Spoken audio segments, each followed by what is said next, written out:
കേട്ടപ്പം ഞെട്ടിപ്പോയ ഭയങ്കര അധികം ഇമോഷണലി എന്താ പറയുക അഫക്റ്റഡ് ആയിട്ടുള്ളൊരു ന്യൂസാണ്.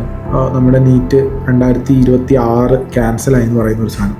ശരിക്കും പറഞ്ഞു കഴിഞ്ഞാൽ എന്താ ചെയ്യേണ്ടതെന്നുള്ളതൊരു സമയത്തേക്ക് ആയിപ്പോയിട്ടുണ്ടായിരുന്നു. സോ അതിനോടനുബന്ധിച്ചിട്ട് തന്നെയാണ് 1 മണിക്ക് നമ്മൾ ലൈവ് ഇട്ടിട്ടുണ്ടായിരുന്നത്.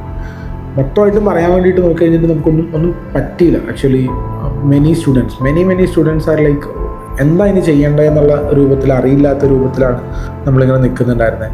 ആൻഡ് ഇപ്പോൾ നമുക്ക് കുറച്ചും കൂടിയൊക്കെ അണ്ടർസ്റ്റാൻഡിങ്ങിലേക്ക് പോകുന്നുണ്ട് what is actually happening and ഇനി എന്ത് നടക്കാൻ വേണ്ടി പോകുന്നുണ്ട്. And as A student and A parent നമ്മളിതിനെ എങ്ങനെ നോക്കിക്കാണണം എന്നുള്ളൊരു കാര്യത്തിലേക്ക് നമ്മളിങ്ങനെ പറയുന്നൊരു കാര്യമുണ്ട്. നമ്മുടെ ഉള്ളിൽ നല്ല ഫയർ ഉണ്ടാവണം. ഫയർ എങ്ങനെയായിരിക്കണം എന്ന് വെച്ച് കഴിഞ്ഞാൽ നമ്മൾ എത്ര അൺഎക്സ്പെക്റ്റഡ് ആയിട്ടുള്ള സിറ്റുവേഷൻസ് വന്നു കഴിഞ്ഞാലും ആ അൺഎക്സ്പെക്റ്റഡ് ആയിട്ടുള്ള സിറ്റുവേഷൻസിൻ്റെ ഉള്ളിലൂടെ കടന്നു പോകാൻ വേണ്ടിയിട്ട് നമ്മൾ തയ്യാറായിരിക്കണം എന്നുള്ളതാണ്. സാധാരണഗതിയിൽ ഡോപ്പ സ്റ്റുഡൻസിനോട് എല്ലാ ദിവസവും പറയാറുള്ള കാര്യം എന്താണെന്ന് വെച്ച് കഴിഞ്ഞാൽ നമ്മൾ നീറ്റ് എക്സാമിന് മെയ് 3-ാം തീയതി വൈകുന്നേരം 5 മണിക്ക് OMR ഷീറ്റ് തിരിച്ചു കൊടുക്കുന്നത് വരെയാണ് പരീക്ഷ എഴുതുന്നത്. അതിനിടയിൽ 5 മിനിറ്റ് പോയാലും 10 മിനിറ്റ് പോയാലും ഇൻവിജിലേറ്റർ ദേഷ്യപ്പെട്ടാലും പേപ്പർ കിട്ടാൻ വൈകിയാലും ഒന്നും നമ്മൾ അതിന് ടെൻഷൻ ആവേണ്ട ആവശ്യമൊന്നുമില്ല. ഇതൊക്കെ നമ്മൾ മനസ്സിലാക്കി എളുപ്പമുള്ള പേപ്പറും എന്താ പറയുക ഡിഫിക്കൽട്ടായിട്ടുള്ള പേപ്പറും വളരെ ഡിഫിക്കൽട്ടായിട്ടുള്ള പേപ്പറും ഒക്കെ നമ്മൾ എക്സ്പെക്ട് ചെയ്തിട്ടാണ് പോകേണ്ടത് എന്നുള്ള രൂപത്തിൽ ആ ഒരു അളവിലാണ് നമ്മൾ എന്ത് ചെയ്തിട്ടുണ്ടായിരുന്നത് വർക്ക് ചെയ്തുകൊണ്ടിരുന്നത്. അന്ന് നമ്മൾ പറഞ്ഞുകൊണ്ടിരുന്ന കാര്യം മെയ് 3-ാം തീയതി 5 മണിക്ക് തീരും എന്ന് പറഞ്ഞിട്ടുണ്ടായിരുന്നു. പക്ഷേ അത് തീർന്നിട്ടില്ല, അത് തിരിച്ചു വന്നു എന്നുള്ളതാണ് സത്യം. ആൻഡ് ഇപ്പോൾ ആലോചിക്കുന്ന സമയത്ത് we have to think in a very clear logic that what to do next. ഇനി എന്ത് ചെയ്യാൻ വേണ്ടി പറ്റും, അല്ലെങ്കിൽ ഇനി എന്താണ് ചെയ്യേണ്ടത് എന്നുള്ള കാര്യങ്ങളാണ്. സ്റ്റുഡൻസിനെ സംബന്ധിച്ചിട്ട് പറയുകയാണെങ്കിൽ this is like A second opportunity എന്നുള്ളതാണ്. എക്സെപ്റ്റ് ഞാൻ പറയാം ഓൾ ഇന്ത്യ വൈസ് നോക്കുകയാണെങ്കിൽ 1% കുട്ടികൾ അല്ലെങ്കിൽ മേ ബി ഒരു 1.5% കുട്ടികൾക്കാണ് നമ്മൾ പറയുന്ന ഒരു MBBS സീറ്റ് കിട്ടാനൊക്കെ ഒരു സാധ്യത ഉണ്ടായിരുന്നത്. വളരെ കുറച്ച് ആൾക്കാർക്ക് 99% ആൾക്കാർ MBBS സീറ്റ് കിട്ടിയിട്ടുണ്ടായിരുന്നില്ല. അപ്പോൾ അത്ര ആളുകൾക്ക് വീണ്ടും ഒരു ചാൻസ് കിട്ടിയ പോലെയാണ്. മേ ബി നിങ്ങൾ സംഭവം എന്തെങ്കിലും ഒരു മിസ്റ്റേക്ക് കൊണ്ടോ എന്തെങ്കിലും കാര്യങ്ങൾ കൊണ്ടോ ഒക്കെ കുറച്ച് മാർക്ക് പോയിട്ടുണ്ടെങ്കിൽ അത് എല്ലാ ആൾക്കാർക്കും കിട്ടും.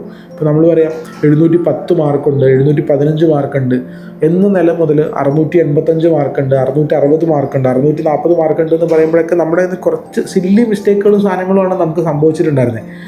അതല്ലാതെ നമ്മളുടെ കയ്യിൽ അറിയില്ലാത്തതുകൊണ്ട് എസ്പെഷ്യലി നീറ്റ് 2026 സംബന്ധിച്ചിടത്തോളം അറിവില്ലായ്മ കൊണ്ട് തെറ്റിപ്പോയ ചോദ്യങ്ങൾ ഉണ്ടാവാൻ സാധ്യത വളരെ കുറവാണ്. നമ്മുടെ അശ്രദ്ധ കൊണ്ടോ അല്ലെങ്കിൽ നമ്മൾ തിടുക്കം കൊണ്ടൊക്കെ അങ്ങനെയൊക്കെ തെറ്റിപ്പോയിട്ടുണ്ടാവുക. ഇതൊക്കെ പരിഹരിക്കാൻ വേണ്ടിയിട്ട് ഒരു അവസരം കൂടി കിട്ടുകയാണെങ്കിൽ ഇപ്പോൾ എനിക്ക് വളരെ ക്ലോസ് ആയിട്ടുള്ള കുറച്ച് സ്റ്റുഡൻസ് ഉണ്ട്. ലൈക്ക് നമ്മുടെ ബോയ്സ് ക്യാമ്പസിലൊക്കെ ഉണ്ടായിരുന്ന പോലത്തെ സ്റ്റുഡൻസാണ്. അവരൊക്കെ എന്ന് വെച്ചാൽ അന്നത്തെ ദിവസം എന്താ പറയുക അവർ കയ്യിൽ നിന്ന് പാളിപ്പോയി 660ഉം 670ഉം ഒക്കെ എക്സ്പെക്ട് ചെയ്ത ആൾക്കാർ 645, 630 പോയി ലാൻഡപ്പ് ചെയ്ത് നിന്ന ആൾക്കാരുണ്ടായിരുന്നു. അവർക്കൊക്കെ ഒരു വട്ടം കൂടി റീബൗൺസ് ചെയ്യാൻ വേണ്ടി പറ്റും. ഇനി അതിൻ്റെ താഴെയുള്ള ആൾക്കാരാണെങ്കിലോ 600-ലും 550-ലും 500-ലും ഒക്കെ നിന്ന ആൾക്കാരാണെങ്കിലും മാക്സിമം പുഷ് ബാക്ക് ചെയ്ത് തിരിച്ചു വരാൻ വേണ്ടി പറ്റുന്ന സമയം.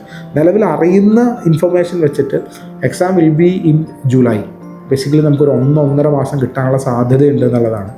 സോ മേ ബി നമുക്ക് ജൂണിൽ എക്സ്പെക്ട് ചെയ്യാം കേട്ടോ. മേ ബി ജൂൺ പകുതിയിലോ ജൂൺ ലാസ്റ്റിലേക്കോ നമുക്ക് എക്സ്പെക്ട് ചെയ്യാം, അല്ലെങ്കിൽ ജൂലൈ പകുതിയിൽ. എന്തായാലും 4 ആഴ്ച 5 ആഴ്ച 6 ആഴ്ച സമയം നമുക്ക് കയ്യിലേക്ക് കിട്ടാൻ വേണ്ടി പോവാണ്.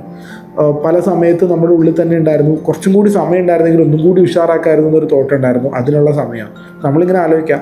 നമ്മളുടെ റിപ്പീറ്റിംഗ് കോഴ്സ് അല്ലെങ്കിൽ നമ്മുടെ റിപ്പീറ്റേഴ്സ് എന്ന് പറയുന്ന ലൈഫ് കഴിഞ്ഞിട്ടില്ല, നമ്മൾ വീണ്ടും ചെയ്യാൻ വേണ്ടി പോവാണ്. നമുക്ക് എന്താ പറയുക ഒരു അവസരം കൂടി നമുക്ക് കിട്ടിയിട്ടുണ്ട് എന്നുള്ള രൂപത്തിൽ തന്നെ ചിന്തിക്കുക. Every student and every parent അങ്ങനെ തന്നെ ചിന്തിക്കുക എന്നുള്ളതാണ്. ആൻഡ് ഓൾസോ നമ്മുടെ സ്റ്റഡി പ്ലാൻ നമുക്ക് പ്രിപ്പയർ ചെയ്യണം.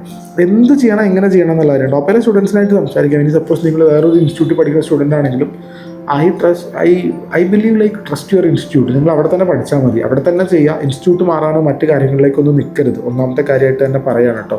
എന്തിനു വേണ്ടിയിട്ട് അങ്ങനെ പറയുന്നതെന്ന് വെച്ചാൽ മറ്റ് ഇൻസ്റ്റിറ്റ്യൂട്ടിലുള്ള സ്റ്റുഡൻസിനെ ടോപ്പിലേക്ക് കൊണ്ടുവരാൻ എന്നുള്ള ഉദ്ദേശമൊന്നും നമുക്കില്ല എന്നുള്ള കാര്യം വ്യക്തമായിട്ട് പറയാൻ വേണ്ടിയിട്ടാണ്. You be there wherever you were. നിങ്ങൾ എവിടെയായിരുന്നു ഉണ്ടായിരുന്നത് അവിടെ നിൽക്കുക. അവിടെ നിന്ന് അതേ സ്ഥലത്ത് അതേ ആളുകളുടെ കൂടെ അതേ അധ്യാപകരുടെ കൂടെ അവിടെ നിന്ന് കിട്ടുന്ന കൃത്യമായിട്ടുള്ള ഇൻസ്ട്രക്ഷൻസ് പാലിച്ചിട്ട് നോക്കുക. ഡോപ്പയിലുള്ള സ്റ്റുഡൻസ് ഡോപ്പയിൽ തന്നിരിക്കുന്ന സ്പെഷ്യലായിട്ടുള്ള ഇൻസ്ട്രക്ഷൻസ് കീപ്പ് ചെയ്യുക. നമ്മൾ ഓരോ ദിവസവും മോർണിംഗ് മീറ്റിംഗ് വഴിയിട്ട് നമ്മളിതുപോലെ ഓരോ അൺഎക്സ്പെക്റ്റഡ് കാര്യങ്ങളും എണ്ണി പറഞ്ഞ് അതിന് പ്രിപ്പയർ ചെയ്തിട്ട് പോകാൻ പറഞ്ഞിട്ടുണ്ടായിരുന്നു. കഴിഞ്ഞ ദിവസം എന്നെ ഒരു പാരൻറ്റ് വിളിച്ചിട്ടുണ്ടായിരുന്നു. ആ പാരൻറ്റ് പറയുന്നത് കുഴപ്പമില്ലാതെ 600, 610, 630 മാർക്ക് വാങ്ങിക്കൊണ്ടിരുന്ന സ്റ്റുഡൻറ്റാണ്. തൊട്ടപ്പുറത്ത് ഇരുന്ന കുട്ടി വെള്ളം കുടിച്ചു കഴിഞ്ഞിട്ട് വെച്ചപ്പോഴത്തേക്കും കുപ്പി മറിഞ്ഞിട്ട് ആ വെള്ളം OMR ഷീറ്റിലേക്കായി. OMR ഷീറ്റ് നനഞ്ഞുപോയി. ഫിസിക്സ് ചെയ്തുകൊണ്ടിരുന്നതിൻ്റെ ഇടയിൽ OMR ഷീറ്റ് പിന്നെ ഉണക്കെടുക്കാനുള്ള ശ്രമവും ബാക്കി കാര്യങ്ങളും ചെയ്തിട്ട് ഫിസിക്സിൽ ആൻസർ എഴുതാൻ വേണ്ടി പറ്റിയില്ല. ആകെ പാനിക്കായിപ്പോയി, മാർക്ക് കുറഞ്ഞു പോയി, ഭയങ്കര വിഷമത്തിലാണെന്ന് പറഞ്ഞാൽ ആ കുട്ടീനെ പറ്റി ഒന്ന് ആലോചിച്ച് നോക്ക്. ആ കുട്ടിക്ക് ഒരു ചാൻസും കൂടി കിട്ടുകയാണ്, വീണ്ടും ഒരു ചാൻസും കൂടി.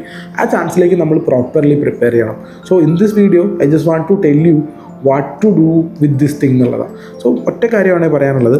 ആദ്യം നമ്മൾ ഇത്തവണ എക്സാം എഴുതി മറ്റ് കാര്യങ്ങളൊക്കെ ചെയ്തു പോകുന്ന സമയത്ത് ഏറ്റവും ആദ്യം നമ്മൾ ചെയ്യാനുള്ള കാര്യം എന്താണെന്ന് വെച്ചാൽ, നമ്മൾ ഇനിയുള്ള സമയത്ത് may be let's take an example of 45 days അല്ലെങ്കിൽ 45 ഡേയ്സിനോ 60 ഡേയ്സിനോ ആലോചിക്കാം. 45 to 60 ഡേയ്സ് എന്നുള്ള രൂപത്തിൽ തന്നെ ആലോചിക്കാം.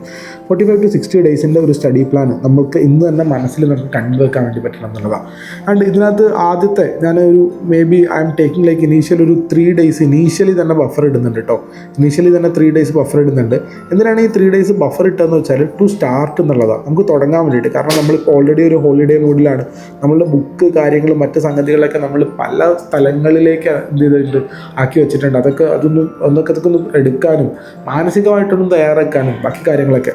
ഒരു കാര്യം ഞാൻ പറഞ്ഞുതരാം. Very first thing you have to do is like നിങ്ങളുടെ സോഷ്യൽ മീഡിയ, നിങ്ങളുടെ മൊബൈൽ ഫോൺ ഇത് താഴെ വെക്കണം. നിർബന്ധമായിട്ടും ചെയ്യേണ്ട കാര്യമാണ്. Every student and parent. നമ്മൾ ഇത് കഴിഞ്ഞ സമയത്ത് നീറ്റ് കഴിഞ്ഞപ്പം എല്ലാവർക്കും പുതിയ ഫോൺ വാങ്ങിയ ആൾക്കാരടക്കം ഉണ്ടാവും, അല്ലെങ്കിൽ പഴയ ഫോൺ എടുക്കുകയും ബാക്കി ആക്ടിവേറ്റ് ആവുകയൊക്കെ ചെയ്തിട്ട് നമ്മുടെ ബ്രെയിൻ ആ ഒരു എന്താ പറയുക കുറച്ചുകൂടി പ്രൊഡക്റ്റീവായിട്ടുണ്ടായിരുന്ന സ്ട്രഗിളുകളുടെയും പഠനത്തിൻ്റെയൊക്കെ മൂഡിൽ നിന്ന് നമ്മൾ മാറിപ്പോയിട്ടുണ്ട്. So take back your phone back and be in a relaxed more for next 3 days. നമ്മൾ മാക്സിമം എനർജി സംഭരിക്കുക ഫോർ എന്തിനു വേണ്ടിയിട്ട്, നമ്മൾ അടുത്തൊരു 45 ദിവസത്തെ ഡ്രൈവിന് വേണ്ടിയിട്ട് നല്ല ഒരു എനർജി സംഭരിക്കുക എന്നുള്ളതാണ്. ആൻഡ് ആഫ്റ്റർ ദാറ്റ് നമുക്ക് അറിയാൻ വേണ്ടി പറ്റും ഒരു 3 വീക്സ് 4 വീക്സ് ടൈമിലേക്ക്, ഇന്ന് ഈവനിങ്ങിൽ 3 to 4 വീക്സ് ടൈമിൽ നമ്മൾ എന്ത് ചെയ്യണമെന്ന് വെച്ചാൽ we have to do the first round revisions complete ചെയ്യാനുള്ള സമയമാണ്. ഫസ്റ്റ് റൗണ്ട് ഓഫ് റിവിഷൻസ് ഇനിയുള്ള ഫസ്റ്റ് റൗണ്ട് റിവിഷൻസ് നമ്മൾ കംപ്ലീറ്റ് ചെയ്യണം. എല്ലാ ചാപ്റ്ററും A to Z മുഴുവൻ സാധനങ്ങളും ചെയ്യണം. ഇത് ഇന്ന് ഈവനിങ്ങിൽ ലൈവ് ആയിട്ട് തന്നെ നിങ്ങൾക്ക് നിങ്ങളുടെ സ്റ്റഡി പ്ലാനും വിശദമായിട്ട് തന്നെ ഡിസ്കസ് ചെയ്ത് തരാം. നിങ്ങൾ നോക്കിയാൽ മതി. ഈ റിവിഷൻസ് കംപ്ലീറ്റ് ചെയ്യാന്ന് പറയുന്ന സമയത്ത് എങ്ങനെയാണ് നമ്മൾ റിവൈസ് ചെയ്യുക? ഇരുന്ന് വായിച്ച് വീണ്ടും ക്ലാസ് കണ്ടാണോ ചെയ്യേണ്ടത്? അല്ല, ഒരിക്കലുമല്ല. ഈവൻ നിങ്ങളൊരു ക്രാഷ് സ്റ്റുഡൻ്റ് ആണെങ്കിൽ പോലും ഞാൻ ഇങ്ങനെ പറയുന്നുണ്ടാവുക, there should not be no classes. ഇനി ക്ലാസ് കാണരുത്. there should not be any video classes. ഒരിക്കലും വീഡിയോ ക്ലാസ്സുകൾ കാണരുത്. ഇത് എന്തുകൊണ്ട് പറയുന്നു എന്ന് കൂടി പറഞ്ഞുതരാം. ഇപ്പോൾ ഈ ഒരു സമയത്ത് ഒരു സെൻസേഷൻ സാധനങ്ങൾ വന്ന് എല്ലാ ഇൻസ്റ്റിറ്റ്യൂട്ടുകളും മേ ബി നിങ്ങൾക്ക് ഡോപ്പയുടെ യൂട്യൂബ് ചാനലടക്കം ക്ലാസ്സുകൾ വരുന്നത് കാണാൻ വേണ്ടി പറ്റും. പക്ഷേ അത് നിങ്ങളൊരു സീരിയസ് ആസ്പിരൻ്റ് ആണെങ്കിൽ, if you are A repeater ആണെങ്കിൽ, നിങ്ങൾക്ക് ഈ നീറ്റ് കിട്ടിയേ മതി എന്നുണ്ടെങ്കിൽ ഇനി നിങ്ങൾ ക്ലാസ് കാണാൻ നിൽക്കരുത്. എസ്പെഷ്യലി ഒരു ഫുൾ ലെങ്ത് ക്ലാസ്. ഇപ്പോൾ ഞാനിങ്ങനെ പറയാം, ഇക്വിലിബ്രിയം എന്ന് പറയുന്ന ചാപ്റ്ററിൻ്റെ ഉള്ളിൽ ഇക്വിലിബ്രിയം കോൺസ്റ്റൻറ്റിൻ്റെ എന്തെങ്കിലും ഒരു ഏരിയ, ഏതെങ്കിലും ഒരു ടൈപ്പ് ഓഫ് ക്വസ്റ്റ്യൻ കിട്ടണമെങ്കിൽ ആ ഒരു ടൈപ്പ് ഓഫ് ക്വസ്റ്റ്യൻ മാത്രം വേണമെങ്കിൽ നിങ്ങൾ ക്ലാസ് കണ്ടോ. പക്ഷേ ഇക്വിലിബ്രിയത്തിൻ്റെ മുഴുവൻ ക്ലാസ്സും കാണാൻ വേണ്ടി നിങ്ങൾ നിൽക്കരുത്. അത് നിങ്ങൾക്ക് പണി തരും, അത് നിങ്ങൾക്ക് ബുദ്ധിമുട്ടാക്കുന്ന സാധനമാണ്. ആൻഡ് വാട്ട് ടു ഡു എന്ന് വെച്ച് കഴിഞ്ഞാൽ you have to go by exams എന്നുള്ളതാണ്. വളരെ കൃത്യമായിട്ട് എക്സാമിൻ്റെ ഉള്ളിലൂടെ പോവുക എന്ന് പറഞ്ഞാൽ നിങ്ങളുടെ ഇൻസ്റ്റിറ്റ്യൂട്ടിൽ ഒരു ടെസ്റ്റ് സീരീസ് അവതരിപ്പിക്കാൻ വേണ്ടി കഴിയുന്നു എന്ന് വിചാരിക്കുക. കഴിയുന്നില്ലെങ്കിൽ നിങ്ങളുടെ ഇൻസ്റ്റിറ്റ്യൂട്ടിനോട് നിങ്ങൾക്ക് പറയാം, എനിക്കൊരു ടെസ്റ്റ് സീരീസ് ആണ് വേണ്ടത് എന്നുള്ളൊരു കാര്യം പറയാം. And make sure that thing they are giving it to you. ഡോപ്പയിൽ നമ്മൾ ചെയ്യാൻ വേണ്ടി പോകുന്ന കാര്യം എന്താണെന്ന് വെച്ചാൽ വി വിൽ ബി റീസ്റ്റാർട്ടിങ് നമ്മളുടെ ഡോപ്പ ടെസ്റ്റ് സീരീസ് സ്റ്റാർട്ട് ചെയ്യുന്നുണ്ട്. DTS നമ്മൾ കഴിഞ്ഞ ഫെബ്രുവരി മുതൽ തന്നെ കൃത്യമായിട്ട് ചെയ്തു വന്നുകൊണ്ടിരുന്ന സാധനമാണ് ഡോപ്പ ടെസ്റ്റ് സീരീസ് എന്ന് പറയുന്ന കാര്യം. നിങ്ങൾക്കറിയാം, നമ്മൾ പാർട്ടാക്കി മോഡാക്കി തിരിച്ച് ഓരോന്നിൻ്റെ ഉള്ളിൽ ഇങ്ങനെ ഡിസ്കസ് ചെയ്ത് അങ്ങനെ പോയിട്ടുണ്ടായിരുന്നത്. And with the DOPA test series we'll be doing the test and discussion also. Test and discussion എന്ന് പറഞ്ഞു കഴിഞ്ഞാൽ ഈ ഓരോ DTSലുള്ള ഓരോ ടെസ്റ്റുകൾ കഴിഞ്ഞ് കഴിഞ്ഞാലും അവിടെ എന്ത് നടക്കുന്നുണ്ടാവും, ടെസ്റ്റ് ആൻഡ് ഡിസ്കഷൻ എന്ന് പറയുന്ന സാധനം അവിടെ വർക്ക് ചെയ്ത് പോകുന്നുണ്ടാവും. സോ ഇതും കൂടി ചെയ്തിട്ടാണ് നമ്മൾ മുന്നോട്ട് പോകുന്നുണ്ടാവുക. സോ എല്ലാ ദിവസവും അല്ലെങ്കിൽ നമ്മൾ കറക്റ്റായിട്ട് പീരിയഡിലോ ഒന്നിടവിട്ട ദിവസങ്ങളിലോ 2 ദിവസം കൂടുന്ന സമയത്തൊക്കെ കൃത്യമായിട്ട് ഒരു ടെസ്റ്റ് എഴുതുക. ആൻഡ് കഴിവതും ഫുൾ ലെങ്ത് ടെസ്റ്റ് തന്നെ എഴുതുക. 2 to 5 ഒക്കെ നീണ്ടു നിൽക്കുന്ന 3 hours ടെസ്റ്റ് തന്നെ നമ്മൾ അറ്റൻഡ് ചെയ്യുക. അതിൻ്റെ ഡിസ്കഷൻ നോക്കുക. And what you how to do എന്ന് വെച്ചാൽ ഇതിൻ്റെ എറേഴ്സ് നമ്മൾ നോക്കണം. വളരെ കൃത്യമായിട്ട് അതിൻ്റെ എററുകൾ എങ്ങനെയാണ്, അതിൻ്റെ എററുകൾ ഉണ്ടാകുന്നത്, നമുക്ക് ഏത് ടൈപ്പ് ഓഫ് എററാണ് നമുക്കറിയാൻ വേണ്ടി പറ്റും. എററുകളെ നമുക്ക് 4ആയിട്ട് ക്ലാസിഫൈ ചെയ്യാൻ വേണ്ടി പറ്റും. ടോപ്പിലെ സ്റ്റുഡൻസിന് നമ്മൾ പഠിപ്പിച്ചു കൊടുക്കാറുണ്ട്. നമുക്ക് തിയറി എററാവാം, ആപ്ലിക്കേഷൻ എററാവാം, സ്റ്റെപ്പ് മാത്തമാറ്റിക്കലി വന്നിട്ടുള്ള എററാവാം, സില്ലി മിസ്റ്റേക്ക് ആയിരിക്കാം. ആ എററിനെ ക്ലാസിഫൈ ചെയ്യുക. എന്നിട്ട് എന്ത് ചെയ്യാന്ന് വെച്ചാൽ ഈ എറർ ബേസ് ചെയ്തിട്ട് അത് നോട്ട് ചെയ്ത് വെച്ചാൽ മതി. എന്നിട്ട് മേ ബി നമുക്ക് അടുത്ത എക്സാം വേണ്ടി വരുന്നുണ്ടാവും. അടുത്ത എക്സാം വരുന്ന സമയത്ത് വീണ്ടും ഇതുപോലെ തന്നെ ടെസ്റ്റ് എഴുതി അത് പഠിച്ച് കണ്ടിന്യൂ ചെയ്ത് പോകുക എന്നുള്ള രൂപത്തിലാണ് ഈ സാധനം നമുക്ക് ചെയ്യാൻ വേണ്ടി പറ്റുക എന്നുള്ളതാണ്. And if you are getting ഈ ഒരു സൈക്കിളിലേക്ക് എത്തി, ഒരു ഫസ്റ്റത്തെ 3 to 4 വീക്സിൽ നമ്മൾ ഒരു ഫസ്റ്റ് റൗണ്ട് റിവിഷൻ കഴിഞ്ഞ് ബാക്കിയുള്ള സമയം മൊത്തം നമ്മൾ എന്ത് ചെയ്യാണ്, ഫുൾ ടോപ്പിക് എക്സാമുകൾ എഴുതിയിട്ട് ബേസിക്കലി പറയാം 720 ചലഞ്ചുകൾ, നമ്മളെ ഫുൾ ടോപ്പിക് എക്സാമുകൾ നമുക്ക് എഴുതി മുന്നോട്ട് പോകാൻ വേണ്ടി പറ്റുകയാണെങ്കിൽ ഇപ്പം കിട്ടിയ റിസൾട്ടിനേക്കാളും ഞാനിങ്ങനെ പറയാണ് 10, 15, 20 ഇരട്ടി ബെറ്റർ റിസൾട്ട് വരെ ആക്കാൻ നമുക്ക് പറ്റും. നിങ്ങൾക്കൊരു 150, 200, 300, 400 മാർക്കിൻ്റെയൊക്കെ ഇമ്പ്രൂവ്മെൻറ്റ് നിങ്ങൾക്ക് കൊണ്ടുവരാൻ വേണ്ടി പറ്റും. ഓരോരുത്തരുടെയും കപ്പാസിറ്റിയും ഫൈനലും അനുസരിച്ചിട്ടാണ്. അപ്പോൾ നിങ്ങൾ മനസ്സിലാക്കേണ്ട കാര്യം, നമ്മൾ മെയ് 3 വരെ ഒരു മോക്ക് എക്സാം എഴുതി, ഇനി മെയ് 3 മുതൽ മെയ് 12 വരെ നമ്മളൊരു ബ്രേക്ക് എടുത്തു. പിന്നെ നമ്മൾ എന്ത് ചെയ്യണം, വീണ്ടും മോക്ക് എക്സാംസിൻ്റെയും ആ സ്റ്റഡീസിൻ്റെയും പാറ്റേണിൻ്റെ സീരീസിലേക്ക് നമ്മൾ തിരിച്ചു വരികയാണ്.